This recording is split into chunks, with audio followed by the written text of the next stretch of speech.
মোটামুটি প্রত্যেকটা ছেলে মানুষের মতোই আমার একটা শখ ছিল গরু লালন পালন করার এবং একটা খামার দেওয়া। এবং মাশাআল্লাহ এই কোরবানি ঈদে সেল করার জন্য আমাদের খামারে এনেছি 2টা গরু।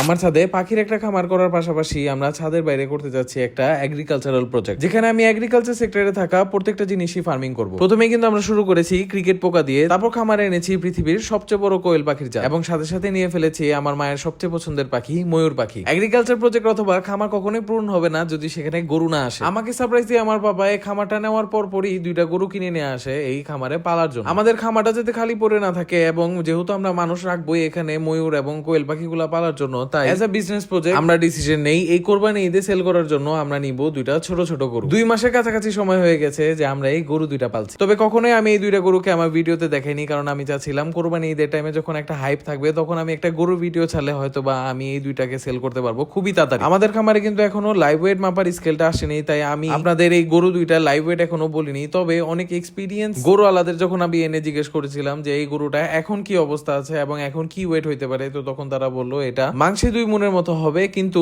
লাইভ ওয়েট হয়তো বা 110 বা 120 এর কাছাকাছি আছে। এটার হাইটটা অবশ্য আমি আপনাদের বলতে পারবো, এটা হাইটটা হচ্ছে এক্স্যাক্টলি 3 ফিট 2টাই। হয়তো বা এই ফুটেজ দেখে বুঝতে পারবেন যে এই গরুগুলা তেমন একটা লম্বা না। তবে আমরা নিজেরাও সবসময় এরকম মাঝারি সাইজেরই গরু খুঁজি, এবং আমি মনে করি বেশিরভাগ মানুষেরই নেওয়ার জন্য একটা পারফেক্ট হাইটের গরু। তবে এই ভিডিওর মধ্যে হয়তো বা একটু বড় বা ছোট লাগতে পারে আপনাদের, তবে আমি অবশ্যই চাইবো আপনারা যদি এই গরুগুলা দেখে আপনাদের পছন্দ হয় এবং আপনারা ইন্টারেস্টেড হন, তো অবশ্যই আমি আমার নাম্বারটা প্রোভাইড করে দিচ্ছি, সেখানে কথা বলে আপনারা আমার সাথে যোগাযোগ করতে পারেন। তবে এই গরুগুলোর ব্যাপারে একটা ইন্টারেস্টিং ফ্যাক্ট বলে দিই, এই গরুগুলা কিন্তু আমাদের হাটে থেকে কিনা না, এগুলা বাড়ি ঘর থেকে নাও। এবং মাশাআল্লাহ ওরা কিন্তু এগুলাকে ঘাস খাওয়াই বেশিরভাগটা বড় করে, খুব অল্প পরিমাণের এই ভুসি দিয়ে থাকে তারা। এবং আমরাও যে কাজটা করেছি, আমরা পর্যাপ্ত পরিমাণের ঘাস, সারাদিন খের এবং স্বল্প পরিমাণের ভুসি দিয়েই পালছি 2 মাস ধরে। কমের ভিতরে আপনারা যদি গরু 2টা নিতে চান অবশ্যই যোগাযোগ করুন দেওয়া নাম্বার, এবং আপনি হয়তো বা হতে পারেন আমাদের খামারের প্রথম কাস্টমার।